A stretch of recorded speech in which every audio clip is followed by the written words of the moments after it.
ब्रह्मांड और दुनिया हमेशा से ही इंसानों के लिए रहस्य का विषय रहे हैं। आज इतनी वैज्ञानिक प्रगति के बावजूद हमारी धरती पर कई ऐसे रहस्य मौजूद हैं जिनका पता लगाना वैज्ञानिकों के लिए भी लगभग नामुमकिन है। नमस्कार मित्रों, मैं वैष्णव आपका fact bro for you channel में स्वागत करता हूं। आम लोगों के मन में पृथ्वी के संबंध में अनेक प्रश्न अवश्य होते होंगे, जैसे पृथ्वी की उत्पत्ति कैसे हुई, यह दुनिया कैसे अस्तित्व में आई, पृथ्वी का जन्म कब और कैसे हुआ, अर्थ का निर्माण कैसे हुआ, पृथ्वी कैसे बनी, पृथ्वी की संरचना कैसे हुई। इस तरह के सवालों का जवाब जानने के लिए हर कोई उत्सुक रहता है। वैज्ञानिकों का मानना है कि पृथ्वी आग का गोला थी जो सूर्य से निकली और समय के साथ ठंडी होती गई, जिसके बाद पृथ्वी पर जीवन की उत्पत्ति हुई। पृथ्वी की उत्पत्ति के बारे में वैज्ञानिक मान्यता है कि लगभग 5 अरब वर्ष पूर्व अंतरिक्ष में कई गैसों के एक साथ मिलने से भयंकर विस्फोट हुआ था।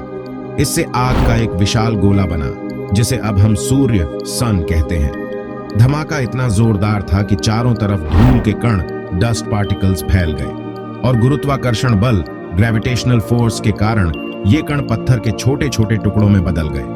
कई सालों के अंतराल के बाद ये कण आपस में जुड़ने लगे और कुछ समय बाद सौर मंडल सोलर सिस्टम का जन्म हुआ। और इस तरह लाखों साल बाद गुरुत्वाकर्षण के कारण पत्थर और चट्टान आपस में जुड़ने लगे। इस तरह धरती आग के गोले के रूप में पैदा हो रही थी। वैज्ञानिक अवधारणा के अनुसार 4.54 अरब वर्ष पूर्व पृथ्वी का तापमान 1200 डिग्री सेल्सियस था। ऐसे समय में धरती पर सिर्फ उबलता हुआ लावा, चट्टानें और कई जहरीली गैसें हुआ करती थी। ऐसे में पृथ्वी पर जीवन का अस्तित्व होना असंभव था। पृथ्वी की उत्पत्ति के समय थिया नामक ग्रह 50 किलोमीटर प्रति सेकंड की गति से पृथ्वी की ओर बढ़ रहा था। यह गति बंदूक से निकली गोली से 20 गुना अधिक होती है। ऐसे में जब थिया ग्रह पृथ्वी की सतह से टकराया तो जोरदार विस्फोट हुआ, जिससे बहुत सारा कचरा धरती से बाहर निकल गया और साथ ही वह ग्रह धरती में समा गया। हजारों वर्षों के अंतराल के बाद गुरुत्वाकर्षण के कारण पृथ्वी से निकला कचरा एक गेंद के रूप में बन गया, जिसे हम चंद्रमा मून कहते हैं। इस प्रकार चंद्रमा की उत्पत्ति हुई। पृथ्वी की उत्पत्ति के बाद अंतरिक्ष में बची शेष चट्टानें पृथ्वी पर गिरने लगीं। इन चट्टानों में अजीब प्रकार के क्रिस्टल होते थे, जिन्हें आज हम नमक सॉल्ट के रूप में इस्तेमाल करते हैं।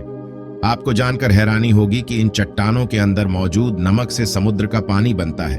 वैज्ञानिकों के अनुसार ये चट्टानें करीब 20 करोड़ साल तक धरती पर गिरती रहीं, जिससे धरती ने समुद्र के रूप में ढेर सारा पानी इकट्ठा कर लिया।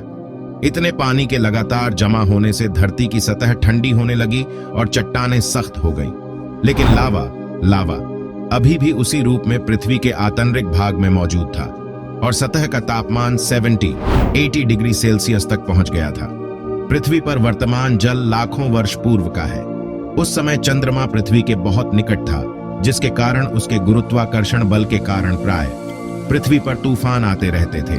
परंतु एक लंबे अंतराल के बाद चंद्रमा और पृथ्वी के बीच दूरी बढ़ने के कारण पृथ्वी पर तूफान शांत होने लगे।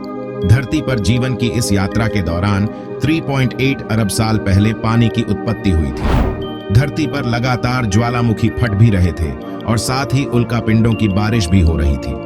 उल्कापिंडों के माध्यम से पानी और नमक के साथ साथ अन्य पदार्थ भी पृथ्वी पर आ रहे थे, जिसमें कार्बन और अमीनो एसिड आदि पदार्थ थे जो हर जीव जंतु और पौधे में मौजूद होते हैं। इतनी ऊंचाई से उल्कापिंड गिरने के कारण वे गहरे पानी में चले जाते थे, जहां सूर्य की किरणों का उन तक पहुंचना असंभव था।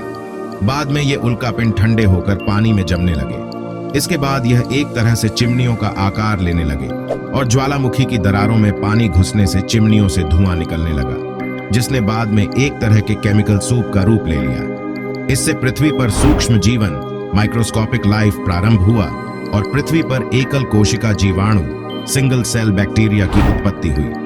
पृथ्वी की उत्पत्ति के समय जब समुद्र की निचली सतह पर पौधे और पत्तियां उग रही थीं और उन पर जीवित जीवाणु उत्पन्न हो रहे थे, वैज्ञानिक भाषा में इन्हें स्ट्रोमेटोलाइट कहते हैं। ये अपना भोजन सूर्य की किरणों से बनाते हैं और इस प्रक्रिया को वैज्ञानिक रूप से प्रकाश संश्लेषण फोटोसिंथेसिस कहते हैं। प्रकाश संश्लेषण फोटोसिंथेसिस की प्रक्रिया में सूर्य का प्रकाश कार्बन डाइऑक्साइड और पानी को ग्लूकोज में परिवर्तित करता है। इसके साथ ही इस प्रक्रिया में उपोत्पाद बाई प्रोडक्ट के रूप में ऑक्सीजन गैस बनती है, जो मनुष्य के लिए महत्वपूर्ण वायु है।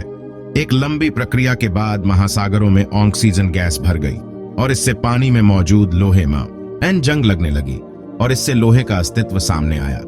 लंबे अंतराल के बाद समुद्र की सतह पर ऑक्सीजन गैस आने लगी, जिससे जीवन संभव हुआ। वैज्ञानिकों के अनुसार 2 अरब वर्षों तक पृथ्वी पर ऑक्सीजन का स्तर बढ़ता रहा और साथ ही पृथ्वी के घूमने की समय सीमा भी कम होती गई। आज से 1.5 अरब साल पहले एक दिन वर्तमान की तुलना में 16 घंटे का होता था। धीरे धीरे समय के साथ समुद्र के नीचे की भूमि की सतह बड़ी प्लेटों में तब्दील हो गई और उसके नीचे के लावा ने ऊपर की सतह को गतिमान कर दिया। ऐसे में पृथ्वी की सभी प्लेटें आपस में जुड़कर एक विशाल द्वीप बन गईं। इस तरह लगभग 40 करोड़ साल पहले पृथ्वी के पहले सुपरकॉन्टिनेंट रोडिनिया का निर्माण हुआ था। इससे अब पृथ्वी का तापमान घटकर 30 डिग्री सेल्सियस हो गया था और दिन 18 घंटे लंबे होते थे। उस समय पृथ्वी की स्थिति वर्तमान मंगल मार्स जैसी ही थी। लगभग 7.50 करोड़ वर्ष पूर्व पृथ्वी के नीचे पिघले हुए लावा से उत्पन्न ऊष्मा बाहर निकली, जिसने पृथ्वी को 2 भागों में विभाजित कर दिया। इसके 2 टुकड़ों में बंटने के कारण पृथ्वी की सतह कमजोर हो गई थी और यह 2 भागों में बंट गई थी, जिससे साइबेरिया और गोंडवाना नाम के 2 महाद्वीप बन गए। ज्वालामुखी फटने की प्रक्रिया अभी भी चल रही थी, लेकिन बर्फ की अधिकता के कारण ज्वालामुखी से निकलने वाली गर्मी बर्फ को पिघला नहीं पा रही थी और इसके अलावा कोई अन्य स्रोत नहीं था जो जहरीली गैस कार्बन डाइऑक्साइड को अवशोषित कर सके। सभी चट्टानें और पत्थर बर्फ के नीचे दबे थे। कुछ समय बाद कार्बन डाइऑक्साइड गैस के बल ने सूर्य की गर्मी को अवशोषित करना शुरू कर दिया, जिससे बर्फ पिघलने लगी। इसके बाद पृथ्वी पर दिन 22 घंटे के हो गए। बर्फ के लगातार पिघलने से सूर्य से निकलने वाली हानिकारक पराबैंगनी किरणें सीधे पृथ्वी पर पड़ रही थी, जिससे एक रासायनिक अभिक्रिया शुरू हो गई और पानी से हाइड्रोजन पेरोक्साइड बनने लगा और उसके टूटने के बाद ऑक्सीजन बनने लगी। जब ऑक्सीजन गैस धरती से 50 किमी ऊपर उठी तो वहां रासायनिक प्रतिक्रिया शुरू हो गई, जहां ओजोन नाम की एक परत बनी, जिसने सूर्य से आने वाली पराबैंगनी किरणों को सीधे धरती पर आने से रोकने का काम किया। अगले 15 करोड़ सालों तक इस गैस की परत बहुत मोटी होती चली गई और इधर पृथ्वी पर ऑक्सीजन गैस की मात्रा बढ़ने लगी, जिससे पेड़ पौधे अस्तित्व में आए। अगर आपको हमारी यह वीडियो अच्छी लगी हो तो कृपया हमारे channel fact bro for you को सब्सक्राइब कर एंड लाइक शेयर कमेंट करना ना भूले। धन्यवाद।